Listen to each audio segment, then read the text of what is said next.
Mirëmëngjes, dashur shikues tonë të kronikës Tulipani, mirëmëngjes, një mëngjes sa më të mirë, një ditë sa më të bukur. Thash të bisedojmë pak për pikërisht për gjithë ata trojët shqiptarë dhe për gjithë shqiptarinë.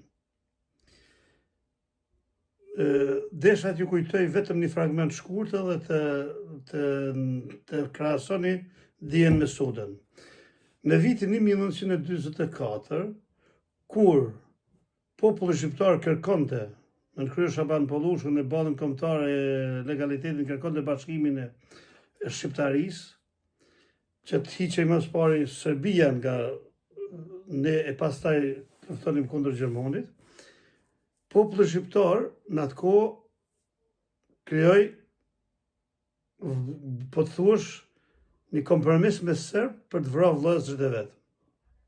E ta ishin Enver Hoxha, Fadil Hoxha, të cilët e bën këtë kompromis. Kjo histori e din gjithë shqiptarët, e din gjithë populli shqiptar, e din se shqiptaria mori rrugën e bolshevizmit, e u nda u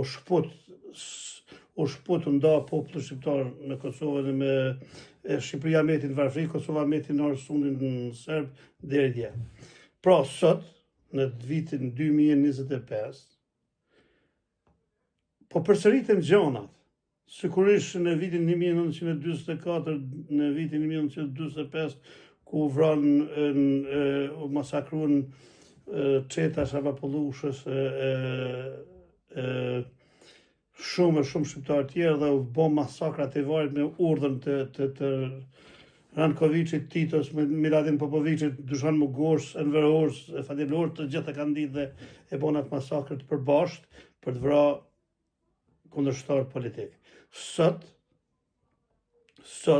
populli shqiptar do të jetë shumë i mençur, shumë i zgjuar, mos bien prej e vitit 1945 edhe një herë, sepse politika e ligë shqiptare po mundohet të bëjnë përsëri ndarjen shqiptare. Prandaj, ruajuni politikës fllishtë, të cilët po duhen me nda popullin shqiptar, tokën shqiptare, vendin tonë, njeriu shqiptar për njeriu shqiptar, po duhen me fut përsëri vllavrasje. E kjo populli nuk duhet ta lejojë.